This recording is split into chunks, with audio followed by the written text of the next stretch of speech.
Assalamualaikum warahmatullahi wabarakatuh.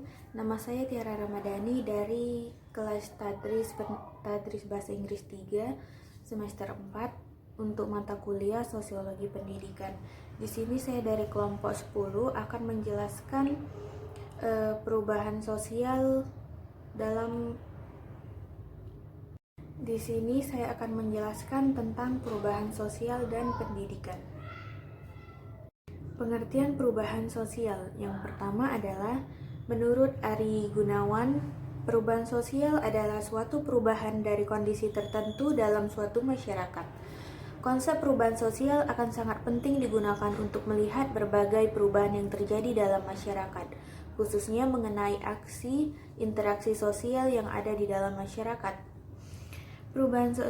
Pengertian yang kedua juga adalah, perubahan sosial adalah peristiwa yang terjadi secara terus-menerus sepanjang terjadi penerimaan dan tanggapan pada rangsangan baru. Perubahan sosial sesungguhnya akan tetap terjadi kendati tidak dapat perubahan yang disadari oleh kelompok pengubah atau ditunjukkan untuk sasaran tertentu. Perubahan yang disebabkan oleh terjadinya penyakit, kegagalan panen, adanya penemuan baru, perubahan politik kadang menggiring pada perubahan sosial, melebihi dari perubahan yang direncanakan. Dan yang kedua adalah faktor-faktor dari perubahan sosial. Apa saja itu? Faktor-faktornya disebutkan oleh Pramudia tahun 2014. Ada dua faktor, yaitu faktor eksternal dan faktor internal. Yang pertama adalah faktor eksternal. Ada tiga faktor eksternal, yaitu adanya kontak dengan kebudayaan masyarakat lain, yang kedua bencana alam, dan yang terakhir perperangan. Lalu berikutnya adalah faktor internal. Apa saja faktornya? Yaitu yang pertama adalah adanya sikap terbuka terhadap karya serta keinginan orang lain untuk maju. Lalu adanya sistem pendidikan formal yang maju. Ketiga, sikap berorientasi ke masa depan. Keempat, sistem lapisan masyarakat yang bersifat terbuka atau open stratification. Dan kelima adalah nilai bahwa manusia harus senantiasa berikhtiar untuk memperbaiki hidupnya. Dan yang terakhir adalah ketidakpuasan masyarakat terhadap bidang kehidupan tertentu. Lalu ada juga faktor-faktor yang berinteraksi satu dengan lainnya. Yang pertama adalah faktor geografis, lalu faktor teknologi, faktor ideologi, faktor kepemimpinan, dan terakhir adalah faktor kependudukan. Assalamualaikum warahmatullahi wabarakatuh. Nama saya Rizky Amanah. Di sini saya akan melanjutkan penjelasan tentang pendidikan dalam transformasi masyarakat.